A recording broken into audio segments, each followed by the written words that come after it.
All right, what I'm going to talk about today is putting together a bluegrass guitar solo.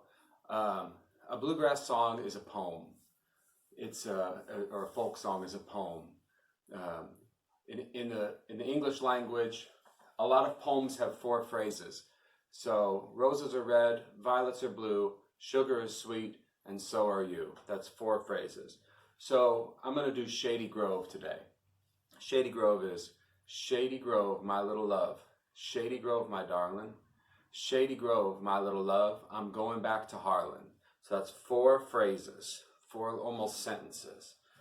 And everything exists in the span of those 4 phrases. So we're going to take the melody. It goes like this. Shady Grove, my little love. Shady Grove, my darling. Shady Grove, my little love.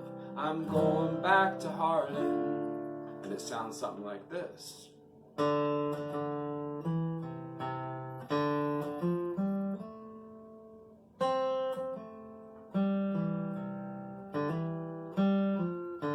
Something like that. Since for most of history, these songs were passed down just by the oral tradition. Somebody teaches it to you or you hear it and then learn it. These songs have variations in the melody. But, so now we've got this basic melody, and so I'm going to show you a few things we can do with it. Shady Grove, my little love. Okay, so I'm going to mess with that a little bit.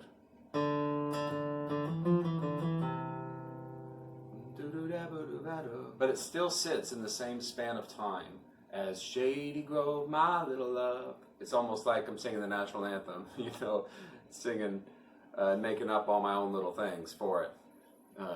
Shady Grove, ba-ba-dee-ba-doo-da-doo. Let me mess with it some more.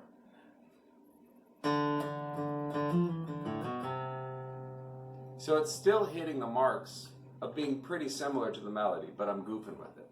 So I'm going to kind of improvise a version like that, where I goof with the melody a little bit. 1, 2, 3, 4.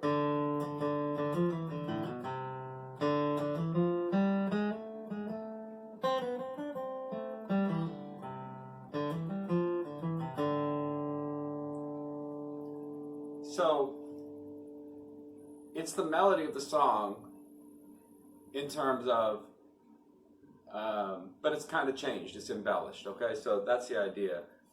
And if you don't know how to do that, you can kind of become your own version of Louie Armstrong, you know, meaning a jazz singer who kind of sings the song. Doom ba doom ba boom ba doom boom boom boom ba doom dee doo be doo ba doom doo doo ba doom doo doo doo. You know, that's not necessarily great, but then what I learned to do out of this one book, the Orange Star Hot Licks for Bluegrass Guitar book, he had you sing that into a tape recorder or your phone or whatever it is now, and then try to play that back, you know. And I'm doing this quickly now for the video's sake, so it's interesting to watch, but you do this slow at home and you'll figure that out. Okay, so step 1 was we embellished the melody. Okay, so now we're going to do something a little different. We embellished the phrases. We're going to actually replace a phrase completely. I'm going to play something that's not at all similar to the melody. Maybe it's scale-based, maybe it's arpeggio-based, maybe it's chord-based, maybe it's a lick I know from a different song. But we're going to totally get rid of the melody for one of the phrases. So, whereas the melody is, Shady Grove, my little love, Shady Grove, my darling, Shady Grove, my little love, going back to Harlan. I'm going to try to stick close to the melody on some of it and then totally ignore the melody for maybe one of the phrases. 1, 2, 3, 4.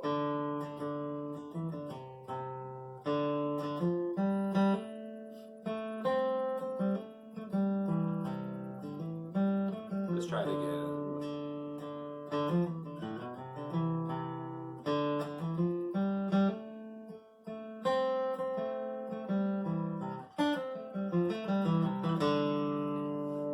So that that last phrase totally got rid of the melody, and it was just a big run, a big flourish at the end.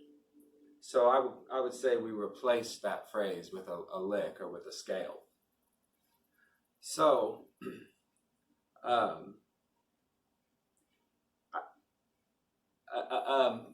last way to, as you're starting to put these things together, and I'll say it like this: when you hear a bluegrass guitar player play, it may not be evident right away that that person is playing in these phrases or following the phrases of the song, because it might just sound like a whole run of notes for that whole solo.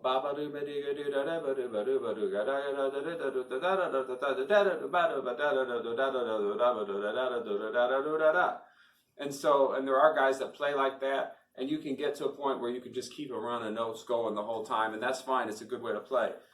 So I'll say this: even those guys or those girls are still a lot of times keeping the melody in their mind while they play it. So I'm going to do what I would call connective tissue of how to tie phrases together. And we're going to play maybe little lead-ins to the phrases.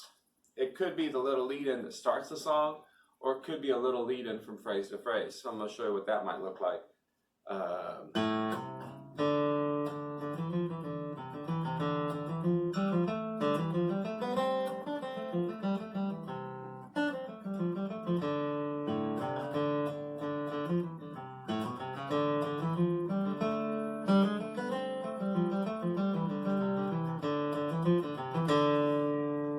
So maybe that was harder to hear. Let's separate that. So I'm going to go.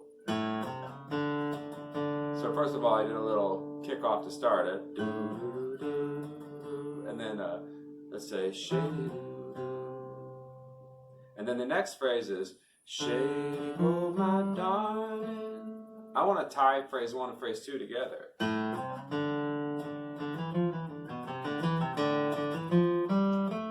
So I basically blew right through a stop sign. I blew through Shady Grove, my little love, shady, and where that phrase ends and that next phrase begins, I just blew through that stop sign.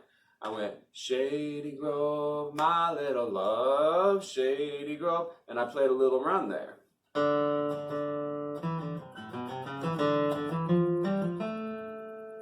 Okay?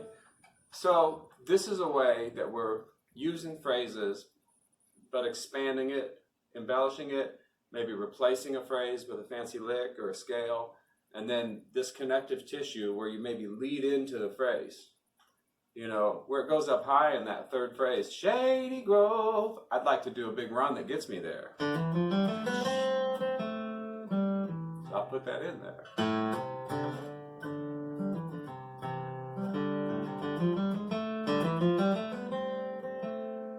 Replace it.